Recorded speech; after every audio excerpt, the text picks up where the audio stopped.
Birdland Today, your daily dose of Orioles talk. Hey everyone, welcome to Birdland Today, your daily Orioles update and discussion. I'm your host, Josh Soroka, and here's what we're going to do. We still got about a month, little less than a month until pitchers and catchers report. We've got this 40-man roster. That's 40 guys. Here's what we're going to do. We're going to break these guys down. We're going to do profiles each day on a different player and spend some time specifically looking at one player. So because all our players are young, you don't know everything about them. And either way, it's always a great refresher to learn more about these players. So random order, and we'll see how it goes. Today, we're going to take a look at Colton Cowser.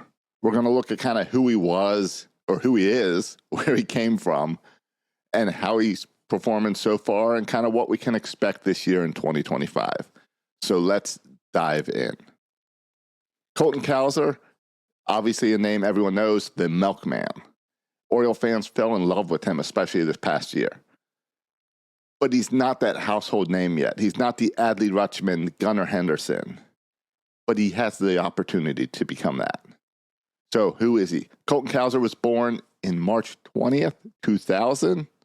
I know, not that long ago. He was born in 2000 in Cypress, Texas, a suburb of Houston. And he grew up playing baseball from a very young age, like all these guys do. But it was clear from early on that he had a talent for the game. So they pushed that in his childhood. He then went on to attend Sam Houston State University. And that's where he made a name for himself. He had a standout collegiate career. He earned multiple recognitions as a premier hitter. During his sophomore year in 2020, he was named a second-team All-American and was part of the USA Baseball Collegiate National Team. His performance in college turned a lot of heads, and not just for his hitting, but also his mature approach to the game. So then when it came time for the 2021 MLB draft, Cowser was considered one of the best college hitters available, which led to the Baltimore Orioles selecting him with the 5th overall pick in that first round. That's a high selection, so that's going to put a whole lot of expectations on Colton Cowser. But the Orioles saw him as a cornerstone piece for their future. Now, after being drafted, Cowser worked his way through the Orioles minor league system like any other player. He started in Delmarva, and he was impressive right away. In his first season of professional baseball in 2021, he hit .375 with a .490 on-base percentage and a 1.159 OPS in 32 games. I know that's a small sample size. It's 32 games. But it showed that Cowser had a great eye at the plate, and he could definitely hit for average and also showed splits of power. Then in 2022, he split time between the Aberdeen Ironbirds and the Bowie Bay Sox. I guess they're now the Chesapeake Bay Sox.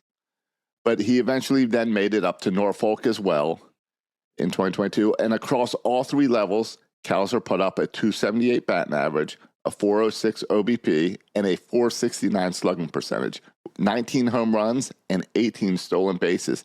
Again, more numbers to reinforce this idea that Colton Cowser is a well-rounded hitter with a strong approach. And the Orioles organization has shown that they really valued players who could control that strike zone, and Cowser fit that mold perfectly. He doesn't just swing for power. He knows how to work a count, draw walks, get on base, and that's a big reason why the Orioles felt confident calling him up in 2023. Now, 2023, his numbers in the majors did not do what we were expecting. Colton Cowser made his major league debut on July 5th, 2023 against the New York Yankees. Obviously, we as Oriole fans were excited to see another prospect join the big league club. This is what we've had for the past few years, is prospect. But that first taste of Cowser in the majors didn't quite go as smoothly as many as hoped. In 26 games, Cowser struggled at the plate. He batted .115. He got a .286 on-base percentage and only 2 extra base hits. 2 extra base hits over 26 games. He struck out 25 times in 82 plate appearances, which was definitely concerning. He did continue to show patience. He was drawing walks, but it was clear that he was having a hard time adjusting to big league pitching, and the Orioles did the right thing and sent him back to AAA to work on his swing and regain some confidence. Now, this is where things get interesting because after that rocky 2023 stint, Cowser came into 2024 with something to prove, and he delivered. He spent first part of the season in Norfolk, finding his rhythm again. He hit .289 and 14 home runs with a .910 OPS, kind of forcing his way back onto the Orioles. So he earned that second shot in the majors, and this time he did not disappoint. Last year, he played 110 games with the Baltimore Orioles, and Cowser posted a .242 batting average, hit 24 home runs, drove in 71 RBIs, and his on-base percentage was .335 with a .461 slugging and a .796 OPS. That is solid production, especially for a guy that had such a tough time when they brought him up in 2023. Even more encouraging was that his improvements in the outfield. Cowser played primarily left and center field, and he showed off his speed and defensive instinct.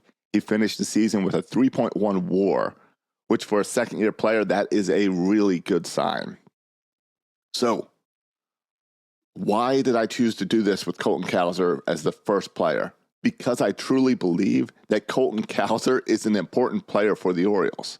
Because, first off, he's very balanced at the plate, a balanced skill set. He can hit for power, hit for average. He's got good speed. He plays good defense in the outfield. And he's got a really great approach at the plate. Cowser is not the type of player that's going to swing at everything. He's patient. He works the count, and he makes pitchers work. And that patience is something that you see the Orioles continue to emphasize in their rebuild. You see it with Adley. You see it with Gunnar. They all share and work on that same quality of discipline at the plate. And that's why Cowser is the perfect fit for this lineup. Now, 2025. What do we expect for this guy? Well, let's look ahead. What can we expect from Colton Cowser this season? Well, if his 2024 performance is anything to go by, then there's plenty of reasons to be optimistic. He showed he can handle major league pitching, and with a full offseason to work on his game, I assume he's going to make even more adjustments, and we're going to see another step in the Colton Cowser development. What I'd love to see from Colton Cowser in 2025 is consistency. He had good numbers, but he definitely had hot and cold stretches. And those final numbers were good. But again, when he went cold, he was cold. So consistency, if he can smooth that out, he has the potential to be a 260 to 280 hitter, 25 to 30 home runs this year. And let's see if we can jump that WAR up to a 4.0 or even a 5.0 WAR. And defensively, Cowser's just going to continue to do what Cowser does. You're going to see the Orioles put him in left field and center field. He's got the speed, he's got the instincts, and he can take that step to become one of the best defenders in the outfield in all of baseball. So the big question is, and I touched on it yesterday, is Colton Cowser ready for a long-term extension? Yes, he's still under team control for a few more years, so there's no rush. But if he takes that next step in 2025, like I'm talking about, then I really think he needs to be the guy we talk about for becoming that candidate for a deal of what we've seen similar young players that other teams get. We haven't seen the Orioles make these moves yet, but Colton Cowser isn't Adley. He's not Gunnar, but he is an important part of the Orioles' future. And he's already shown that he can adjust after struggles. So watch for Colton Cowser to improve this year. Watch for Colton Cowser to be a key contributor to this team, not just in 2025, but for years to come. So that's going to do it for Birdland today, this episode. Thanks for joining me as we dive into Colton Cowser and his journey up to this point and kind of what we're going to see in 2025. Let me know. Hit me up on Twitter at Josh Soroka, who you want me to do profiles for. I'm going to try to hit all 40 players before spring training starts. So whether it's a big name like Gunnar Henderson or someone under the radar like Jordan Westburg, Colton Cowser, let me know and I'll cover them in an upcoming episode. Until next time, I'm Josh Soroka. This has been Birdland Today. Follow, like, subscribe, tell your friends, and go Orioles.